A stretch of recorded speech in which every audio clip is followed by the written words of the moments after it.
Maria Vanessa at isang malakas pang sigawan ang pangalawang Pangulo para sa pagpapaunlad. Professor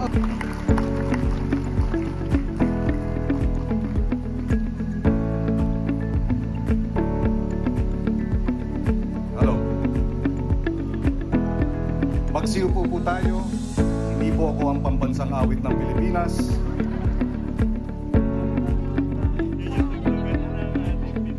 Para sa ating panauhing tagapagsalita ngayong araw.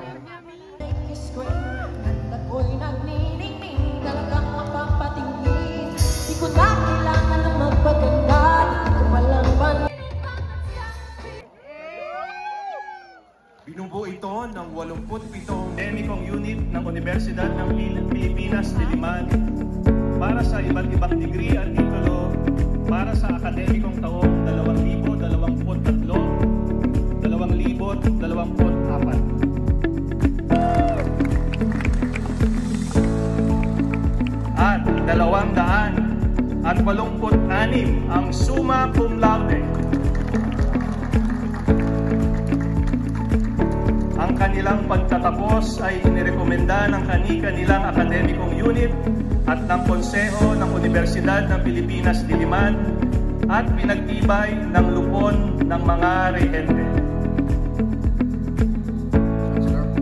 It ends in 10 seconds.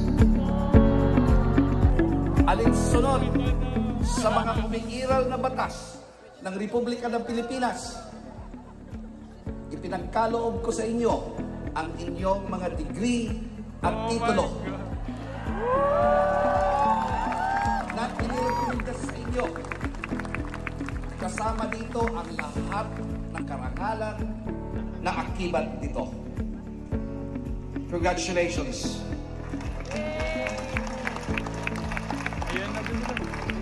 Bilang tanda ng iyong pagtatapos, maaari na ninyong ilipat ang inyong mga sablay mula sa kanang balikan papunta sa kaliwa.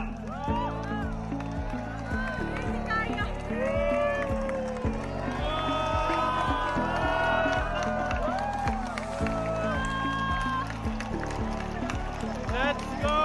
Muling isang mainit na pagbati sa lahat ng mga nagsisipagtapos ngayong 2024. Maaari lang magsiupo ang lahat.